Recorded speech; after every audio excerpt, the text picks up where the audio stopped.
자, 우리는 이 행복과 불행을 이야기할 때 무엇이 행복이고 무엇이 불행인가? 사실 행복이라는 것은 추상 명사이기 때문에 사실 정의하기가 쉽지는 않습니다. 그런데 만족이라고 하는 기준으로 평가해 볼 수 있습니다. 내가 만족한다면 행복한 것입니다. 그런데 아무리 많은 걸 가지고 있어도 나에게 만족이 없다면 행복한 상태라고 말하기는 어렵겠죠. 이 만족이 참 중요합니다. 나는 지금 만족한가? 그러지 않으면 불만스러운가? 이제 그런 것입니다. 뭐 결혼 생활도 내가 만족한다고 행복한 것입니다. 근데 만족하지 않는다. 자, 이것은 이 만족이라는 단어는 사실 쉽지 않은 단어입니다. 뭔가 부족하다는 것, 결핍이 왔을 때 우리는 만족하지 않다 이렇게 얘기합니다. 전도서 1장 8절을 보면 이런 말씀이 있습니다. 모든 만물이 피곤하다는 것을 사람이 말로 다 말할 수는 없나니 눈은 보아도 족함이 없고 귀는 들어도 가득 차지 아니하도다. 이 전도서의 기자가 전체적으로 얘기하는 것은 우리의 어떤 것도 사실 만족이 없다, 이것을 이렇게 고백하고 있습니다. 자, 그런 의미에서 오늘 23편, 시편 23편, 우리가 잘 알고 있는 23편 1절은 참 우리의 눈길을 사로잡는 말씀이에요. 여호와는 나의 목자시니 내게 부족함이 없으리로다. 참 익숙한 시고, 그렇기 때문에 우리는 막연하게 이제 지나갈 수가 있습니다. 그런데 이 다윗의 고백은 현대를 살아가는 우리에게는 좀 낯설어요. 왜 낯설죠? 부족함이 없다라고 하는 것이 왠지 우리의 삶과 동떨어져 있는 것 같다는 거예요. 우리가 일상을 살아가다 보면 너무도 부족함을 많이 느끼기 때문에, 결핍을 느낄 때가 많기 때문에. 다윗이 어떻게 이렇게 고백할 수 있었을까? 23편은 어떤 서정적인 시로 끝나지 않습니다. 다윗의 삶이 농축되어 있는 자전적 시라고 볼 수 있습니다. 다윗의 생애 전체가 아주 이렇게 녹아있는 그런 시입니다. 그래서 이것은 시는 사실 추상적인 어떤 시로 끝나는 게 아니고 다윗의 자신의 삶을 얘기하고 있는 거죠. 여호와는 나의 목자시니 내게 부족함이 없으리로다. 과연 우리도 이런 고백을 할 수 있을까요? 혹시 반대는 아닙니까? 내게 부족함이 많도다. 여러분, 팔레스타인 지방에서 이 목초지, 양들이 풀을 뜯어 먹을 수 있는 목초지는 이렇게 막 널려 있는 게 아니었어요. 그렇기 때문에 양이 스스로 자족하면 생존할 수 없다는 겁니다. 목자의 섬세한 인도가 없으면 양은 생존 자체가 불가능한, 그런 의미에서 양에게 목자는 절대적 존재다. 다윗은 그것을 연상하고 있는 것입니다. 우리는 광야 같은 세상을 살고 있습니다. 사실은 척박합니다. 양이 아무 곳에나 널려져 있는 목초지가 있는 게 아닌 것처럼 우리의 삶도 광야와 같고, 우리의 결핍을 채우기에는 늘 한계를 경험할 때가 많습니다.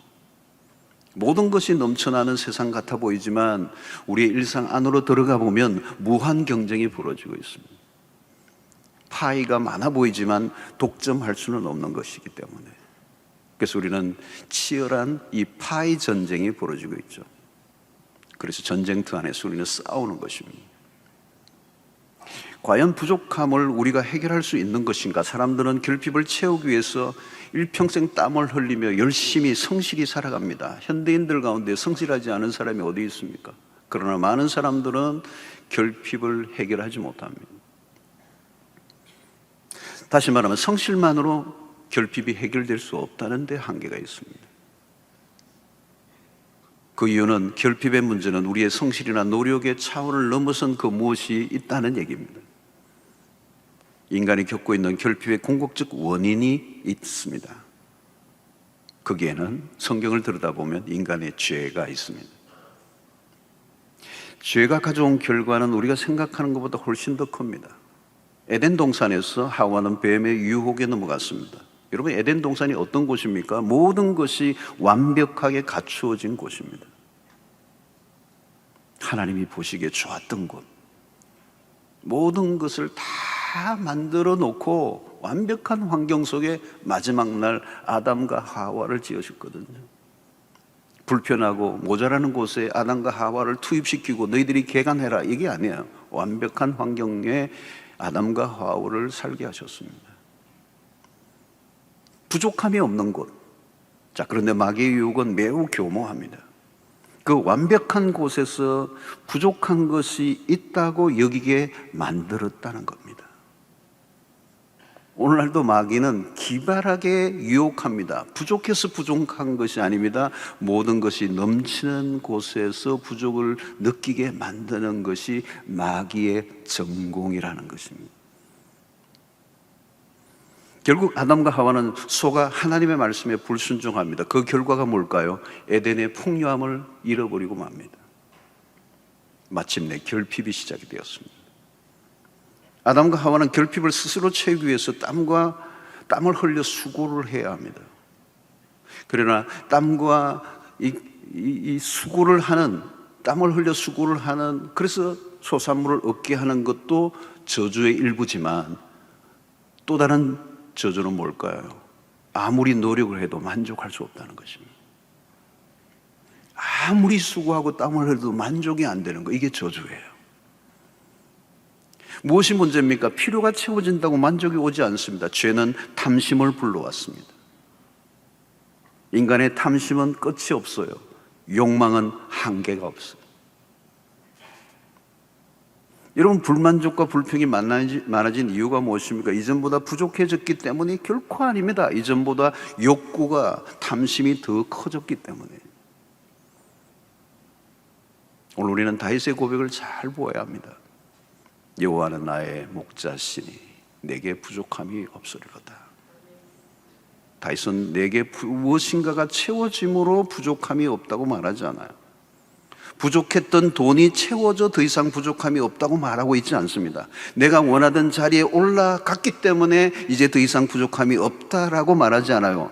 내가 원하는 것을 가져야 만족함이 오는 것이 아니라는 것. 시편 23편 1절은 어떤 조건이나 상황에 대한 언급이 전혀 없어요. 대답은 심플합니다. 여호와는 나의 목자시니. 이건 뭘까요? 다윗은 조건이 아니라 관계를 강조하고 있는 겁니다. 무엇을 채우느냐가 아니라 누구와 연결되느냐를 얘기하고 있는 겁니다. 결핍의 시작은 언제 시작되었다고요? 하나님을 떠남으로부터.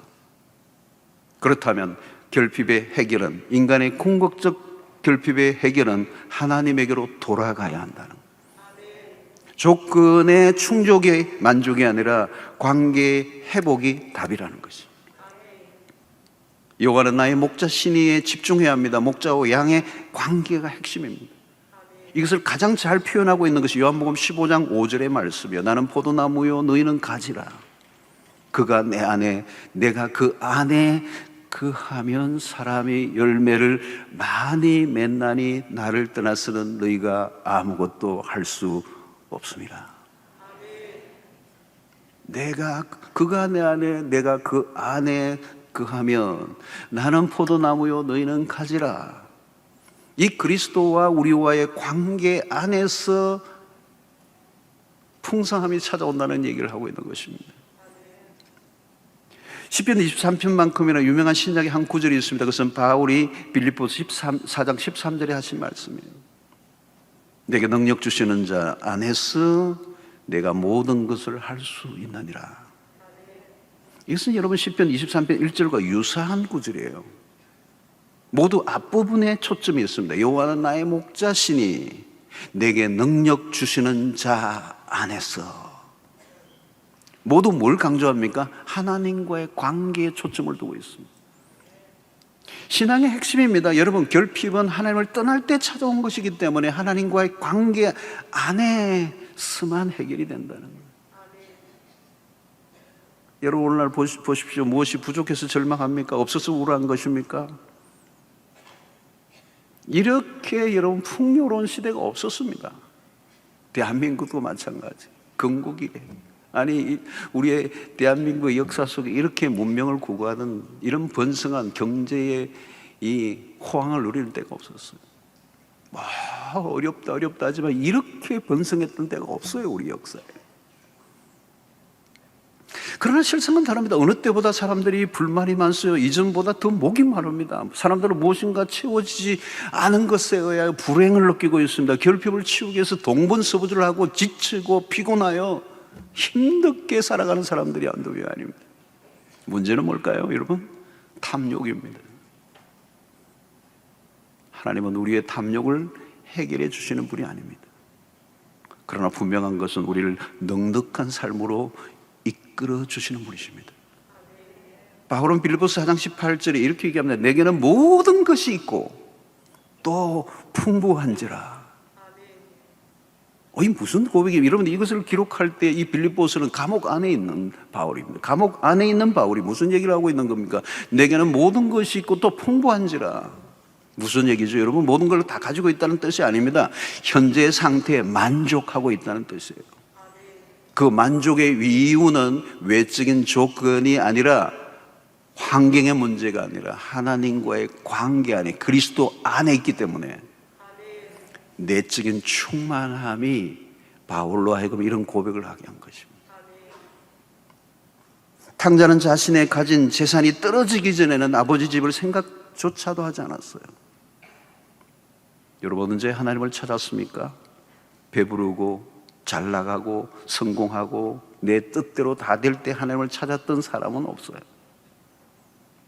힘들고 지치고 공고하고 실패했을 때, 마치 베드로가 빈 그물로 집으로 돌아가는 하는 그 순간에 찾아온 주님을 만난 거죠. 삶에 심각한 결핍을 느낄 때 우리는 주님에게 손들고 나가면 사는 역사가 일어나요. 인생의 어두운 밤에 하나님을 찾고 만나게 되는 거죠. 그래서 부족함이 은혜라고 하는 것입니다. 요한복음 4장의 사마리아 여인은 갈증으로 목이 말랐습니다. 정오의 시간인데도 불구하고 야곱의 우물을 찾아왔습니다. 그런 육체적 목마름보다 더 깊은 것은 내면의 목마름. 주님을 만나자 그의 목마름이 완전히 사라져버렸어요.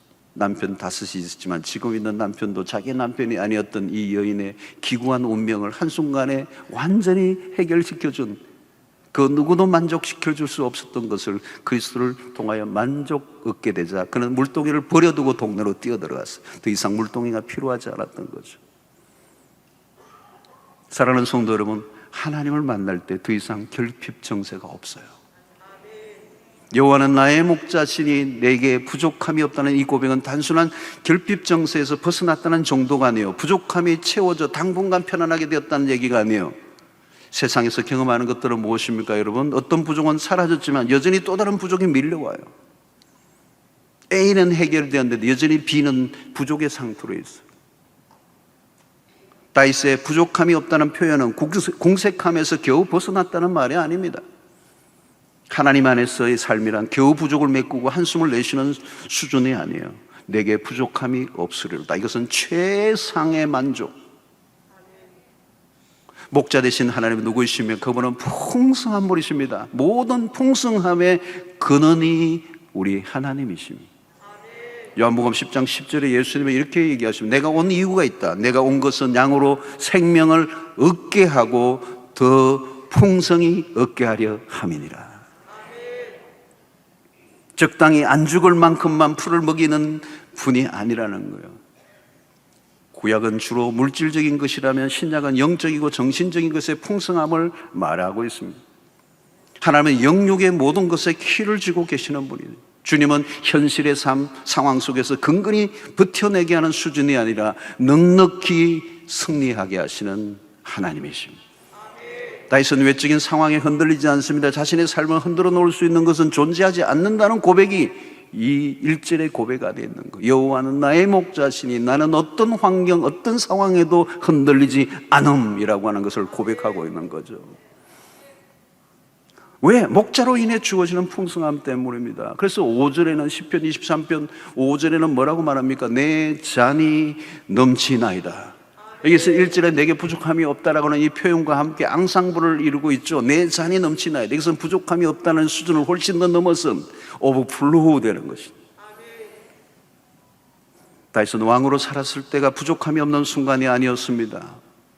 왕이었기 때문에 부족함이 없는 삶이 아니었어요. 그의 삶에 부족함이 없는 최상의 삶은 여호와를 나의 목자로 삼을 때, 하나님은 충분히 우리의 만족이 되십니다. 세상에 어떤 것도 필요 충분 조건이 안 돼요. 그러나 하나님은 필요 충분 조건이 되고도 남는.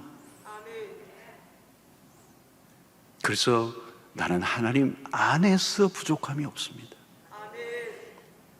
그리고 여러분, 핵심 비결은 하나님과의 친밀한 교제입니다. 목자와 양과의 관계예요. 다윗은 싱글 포커스입니다. 하나님과 친밀한 관계를 유지하면 부족함이 없게 되고, 하나님과의 관계가 멀어지면 부족함의 문제가 넘쳐흐르게 되는 거예요. 여러분, 그러므로 우리의 영적인 상태가 매우 중요합니다. 우리는 세상의 사람들과 같은 방식으로 결핍을 해결하려고 해서는 안 됩니다. 하나님과 연결되기만 한다면 그 안에서 생명력이 일어나고 에너지가 일어나고 우리 안에 있는 모든 결핍의 문제를 극복하는 힘이 그 안에서 주어지는 것입니다. 그래서 바울은 내게 능력 주시는 자 안에서 모든 것을 할 수 있다라고 하는 이 말은 내가 어떤 상황도 컨트롤할 수 있는 힘을 하나님이 내 안에 부여해 주셨다는 거예요. 그래서 상황과 조건에 내가 지배를 받지 않는 삶을 살 수 있었기 때문에 나는 어떤 상황에도 나는 자족한다. 그래서 여러분, 바울은 추상적인 얘기를 그의 서신에서 그의 개인적인 고백들이 나오는데 그건 추상적인 얘기가 아니고 실제적으로 그가 살았던 경험을 얘기하는 것입니다. 그 가운데 여러분, 고린도서 6장 10절을 보십시오. 이런 표현들이에요. 바울은 너무도 멋있는 표현들을 씁니다.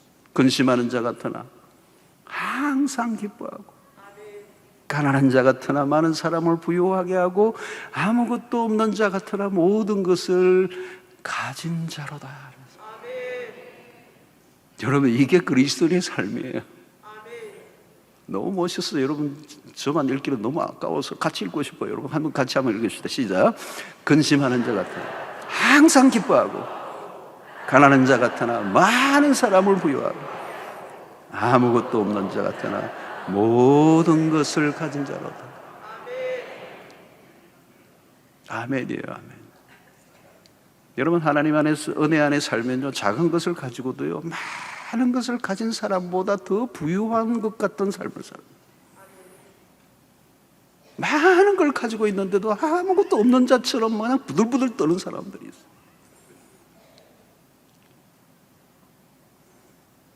여러분, 목자 되신 하나님과 함께 사는 삶은 다릅니다. 여호와가 나의 목자시니, 이것은 다윗이 하나님으로 인한 어떤 영적인 포만감을 느끼고 있는 것입니다. 하나님을 모시고 살면 그것보다 더 큰 부요는 없어요. 하나님은 비교 대상이 아니잖아요. 그분을 모시고 사니까.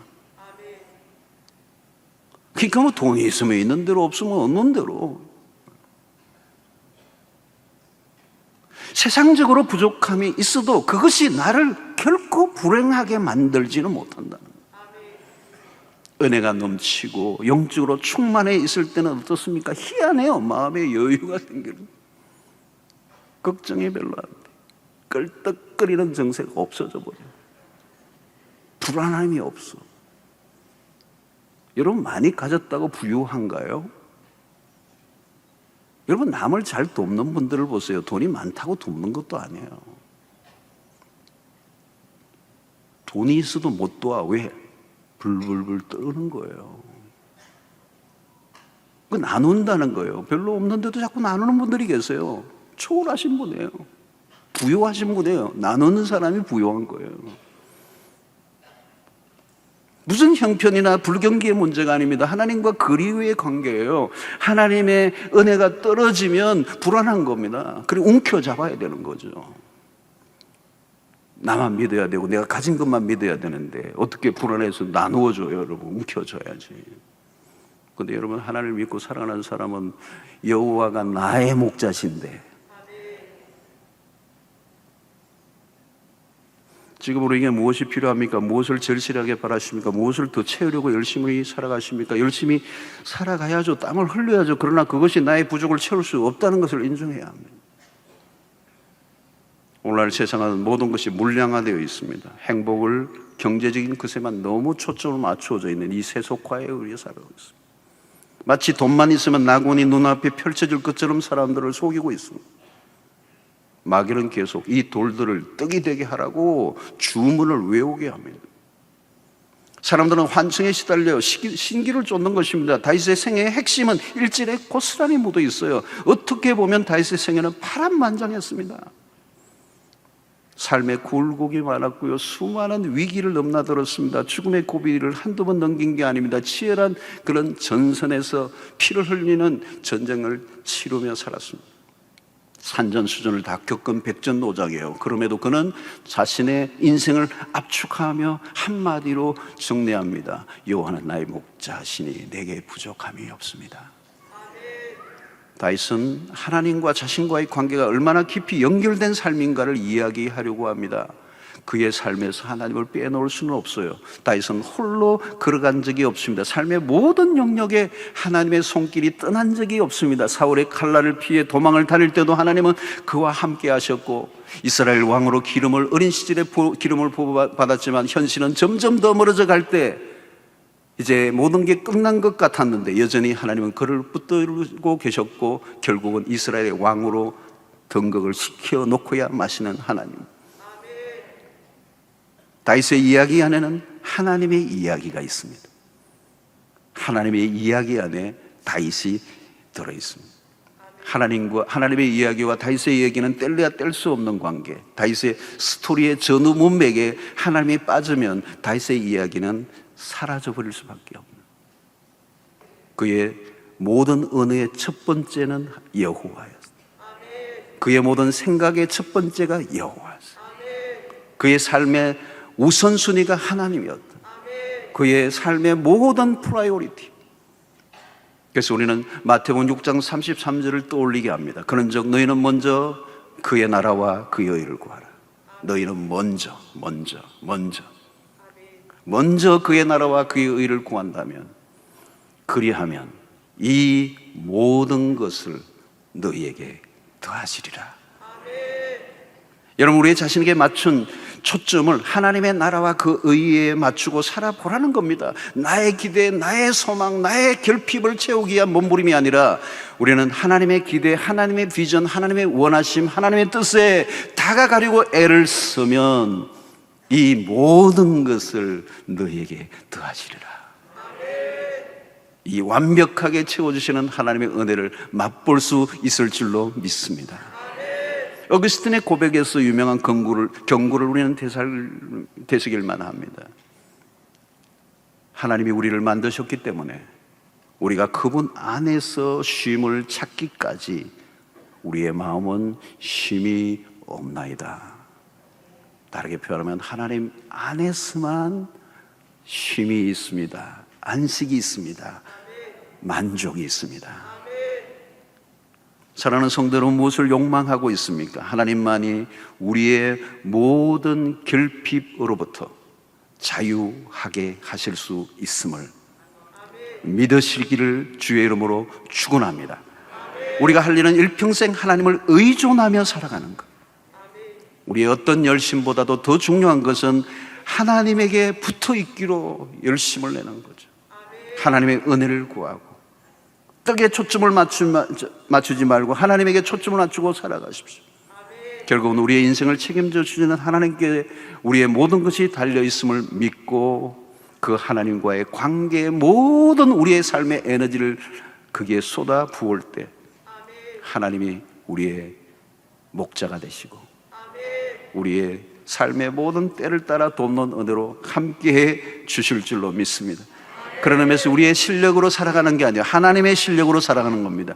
양의 실력으로 사는 게 아니라 목자의 실력으로 사는 겁니다. 목자의 능력으로 우리가 살아가는 겁니다. 그분이 나의 목자가 되어 주십시오. 이 고백이 우리에게 있을 때 하나님께서 우리의 이 힘들고 어려운 코로나 팬데믹 가운데서도 우리를 넉넉하게 만족으로 이끌어 주시고 결핍으로 또 자유케 하시는 그 하나님의 손길이 여러분들의 생애 속에 끊임없이 함께 하시기를 주의 이름으로 축원합니다.